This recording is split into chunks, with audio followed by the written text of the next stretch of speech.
My name is Gabriel Buttigieg. I am a visual artist based in Malta, and we are here in my studio in Paola.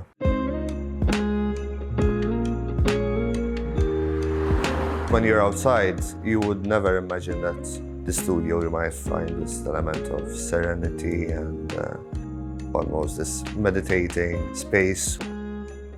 Considering that it is just a room, there are so many layers involved as a concept, but also visually. I made it a point that I would have all these different layers to it. It's like it's divided into sections. Even when I'm not painting, I come here to brainstorm, to do some reading, to sketch, to literally have a bottle of wine, so it's not really just about painting.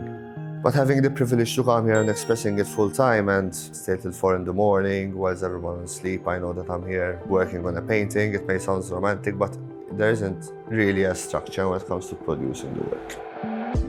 Even the amount of relics and symbols that I have that most often are depicted in my paintings, everything is related.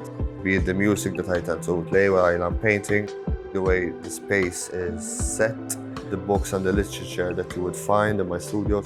I have the section where I can organize and curate my selection of wines. There's a space where I can do the reading. Then there's the working station where, as you can see from the wall, it literally is my palette. The paintings I've just showed you are my latest series. It is the cyclical nature of the seasons, almost as if I use the title as a metaphor rather than bluntly refer to the 4 seasons.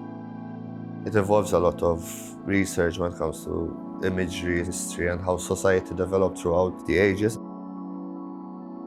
My background is psychology, so this underbelly of the human condition somehow is always persistent in my work. And with the 4 seasons, I gathered all of this research and dedicated 4 paintings to 4 different cycles. Even though it was quite frustrating at times last year because of the pandemic, I felt extremely grateful. People still wanted to engage in the work, to have a conversation, owning a piece of my work. First and foremost, I must admit that I'm extremely grateful and thankful that I own this space. My father, who believed in my work so much that he literally invested in this place for me, I wouldn't have been as lucky to invite people over to curate the space the way I really wanted, because it's literally my space, my coven, my haven. If it wasn't for my father believing in my work, we wouldn't be here. Subscribe to the Everhouse channel by clicking on the logo to receive updates on our latest episodes.